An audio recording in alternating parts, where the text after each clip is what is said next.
Good evening, guys. Welcome to our Group 4's presentation on Tiffany & Co. And I'll hand you over to Burton to start us off. Company Co's products. So, Tiffany diamonds are selected with care and deliberations. Tiffany & Co thinks that the diamond sector can add value to the communities in which it operates from the time diamonds are discovered as rosestones and to the time they are polished gems.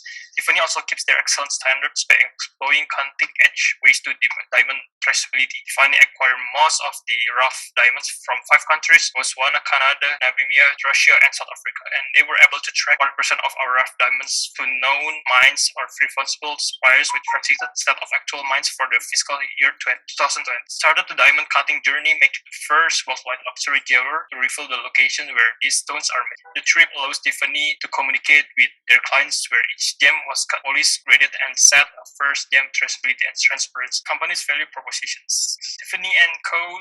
affirms their status as diamonds experts and embrace all aspects of fine jewelry. Controversy abounds in the jewelry trade, most notably in the responsible sourcing and trading of diamonds, gemstones, and precious metals. Tiffany & Co. maintains ethical standards while remaining one of, if not the most exclusive luxury jewelers.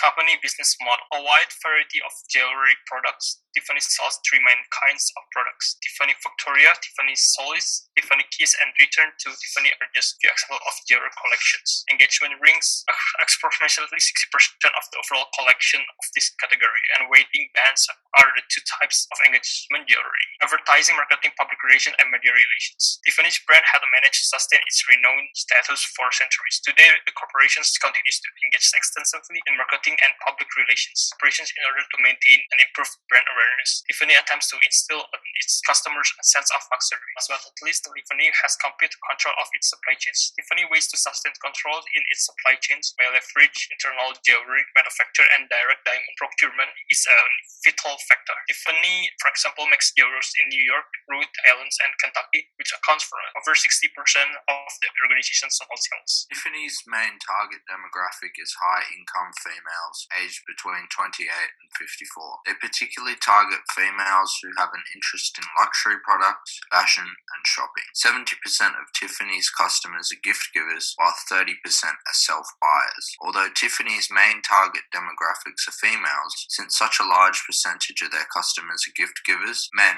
are also part of their target market. Many celebrities wear Tiffany, so females who are interested in celebrities are another target demographic. Tiffany's is now focused on rebranding in order to target millennials and Gen Z.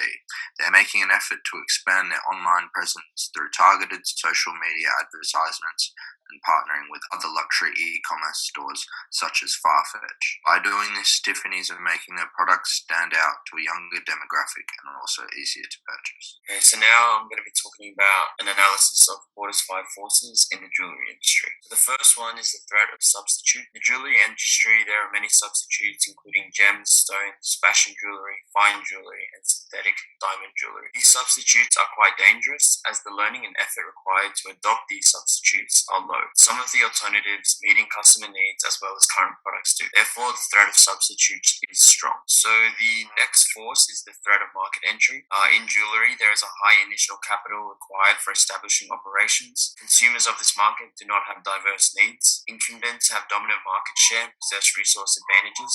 Jewelry is a highly regulated industry, especially in terms of mining and resource collection.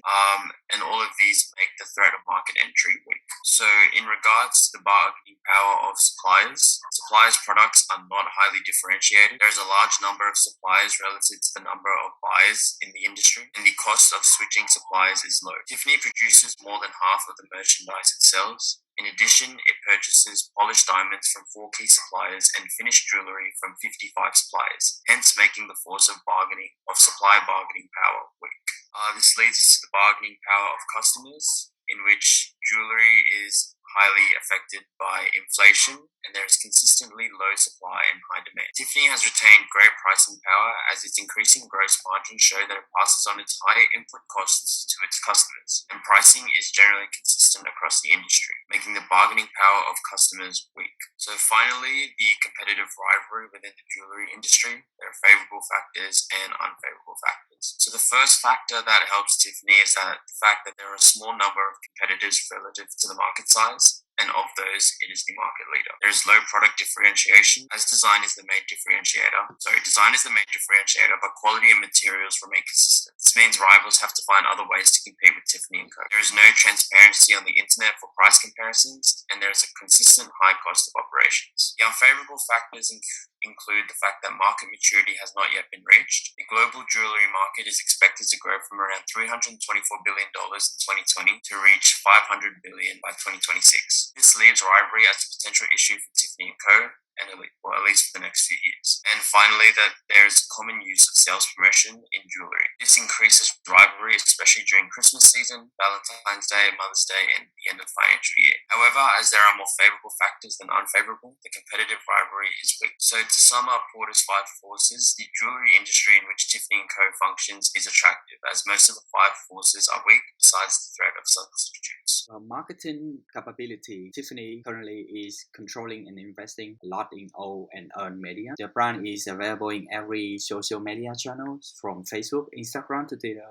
and every single post have a really high engagement rate. The brand just not stop there. They have built a really great engagement roadmap for customer. From the luxury online post, the potential customer will eventually come to the website or even the physical store. Right there, the wow effect happens for creating sparkling in every corner of product site or physical accessory in the store. After that, even if the customer decide to purchase, the brand also allow them to share their experience directly to their social media. Start from earlier this year, the brand start rebuild brand image, particularly in Asians and young generations. In May, Tiffany have announced their new global ambassador, which is Rose, the famous Korean pop star, which have a really huge influence on young Asian generations. And later in July, Tiffany announced another campaign, Not Your Mother Tiffany, which target the young generation. Although the campaign is great, the message is still controversial. Okay, so what are some threats to Tiffany? Tiffany has lost its cool. Tiffany is under the threat of their apparent loss of their exclusive brand image. This is seen in 2016, whereby 45% of their sales came from products that are priced at $530 or less. And this is damaging their brand image of exclusivity and expensive pieces. Then the second threat to Tiffany is COVID-19. So COVID-19 has been a massive impact and a threat for businesses across the world, just from the state of the economy where consumer spending and consumer confidence is low. And then particularly for a brand like Tiffany with extremely expensive pieces, there's far less consumers looking to spend that amount of money on items with the economy in the state that it is now. More specifically, Tiffany rely heavily on their flagship stores in cities like New York and Chicago. With increased foot traffic through their massive flagship stores, a lot of their sales come from this, and a lot of those consumers in those stores are tourists.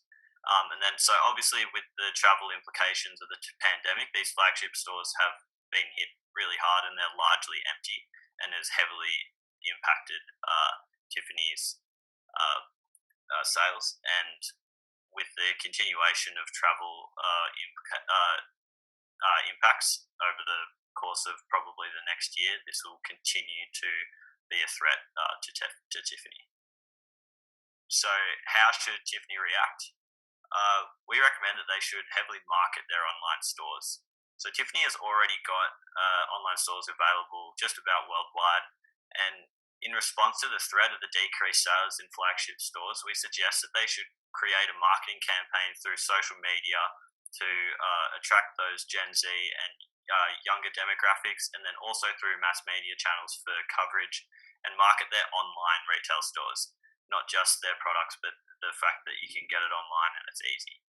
So subsequently from that, you'll increase the traffic and sales on their online stores, and during the pandemic, this is the preferred way for a lot of consumers to shop, because physical shopping at the moment obviously comes with risk, and particularly in heavily affected areas. Also within this campaign, we suggest that Tiffany should use a celebrity endorser, as they have done, which Tong outlined in their innovativeness.